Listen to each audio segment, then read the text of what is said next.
इस दौर में जब जाली हुक्मरान कब्ज़ा ग्रुप 47 वाले, उनको कोई होश हवास उनके दुरुस्त नहीं है कि मुल्क में हो क्या रहा। कभी कभी मैं सोचता हूँ कि इन्होंने 40-45 साल हुकूमतें की हैं, पीपल पार्टी और नून लीग ने, इनकी सियासी गैरत कहाँ मर गई। ये मानते भी हैं हमारे इख्तियार में कुछ नहीं है, हमारे पास कुछ नहीं है, फ़ैसला हम नहीं कर सकते, और ये हकीकत भी है कि ये एक कैदी से उसकी बहन की वो मुलाकात नहीं करवा सकते जिसका उसको कानून ने, आइन ने हक दिया है, वो नहीं करवा। कई महीने हो गए।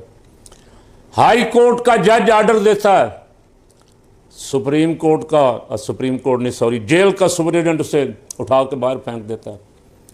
वो जेल के सुपरिटेंडेंट से कोई पूछने वाला नहीं कि आखिर तू किसके ऑर्डर पे चलता है।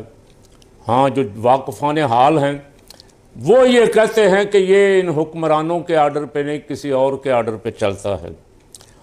तो फिर जब आपके पास है ही नहीं, कुछ नहीं है आपके पास, स्पीकर कौमी असम्बली, सेनेट का चेयरमैन इतना नहीं कर सकते कि किसी कैदी मेंबर को बुला सकें इजलास में, अगर बुला लें तो उनकी मानता कोई नहीं।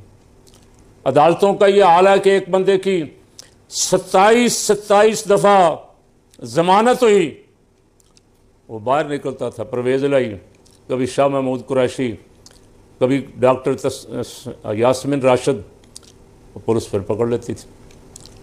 कोई मर्द का बच्चा जज होता ना, पहली दफ़ा ही अगर उसके छोड़े हुए को कोई फिर नाजायज़ मुकदमे में पकड़ता तो जज ऐसा सबक सिखाता उसको, पुलिस वाले को या पकड़ने वाले को, कि आइंदा पाकिस्तान में कोई दूसरा जज इस बात की, कोई दूसरा पुलिस अफसर इस बात की जुर्रत ना करता कि वो जज के आर्डर को इस तरह रौंद डाले।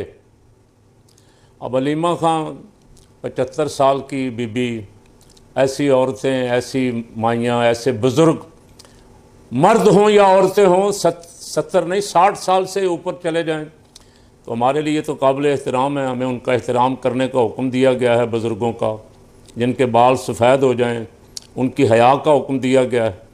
70 साल की खातून, वो किसी की माँ भी है, किसी की बहन भी है, किसी की बीवी भी है, उसको दर बदर फिरा रहे हैं।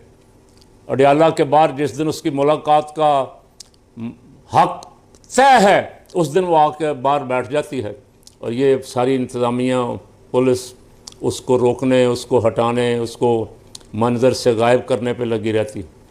अब उसने तंग आके तो अवामी एहतजाज का सिलसिला शुरू किया। अलीमा खान पहुंची है सवात, खैबर पख्तूनख्वा के मुख्तलिफ़ इलाक़ों में, वो अवाम को मोबिलाइज़ करने के लिए निकली हुई है। हज़ारों लोग उसको देखने के लिए, उसकी बात सुनने के लिए, उस बहादुर खातून की बात सुनने के लिए जो कौम के एक हीरो और अपने भाई के लिए निकली हुई है। अब यहाँ रुक के कहना तो चाहता हूँ कि यहाँ पीटीआई की लीडरशिप को मर जाना चाहिए था, जो बाहर फिर रहे, यहाँ ओहदे छोड़ देने चाहिए कि हमारे बस का काम नहीं है। अवाम तो इंतज़ार कर रहे हैं, 3 साल हो गया कि ये हमें कॉल दें। अवाम तो 2 दफ़ा निकले अली अमीन गंडापुर के साथ, अली अमीन गंडापुर उन्हें छोड़ के भाग गया।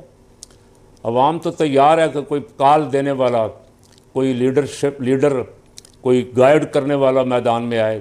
तो अब इंतज़ार कर के बिलाखिर अलीमा खां खुद मैदान में उतरी है, और लोगों का जोश व खरोश देख के मुझे अंदाज़ा हो रहा है कि इस मुल्क में बहुत जल्द को इनकलाब की हवाएं चलती नज़र आ रही हैं।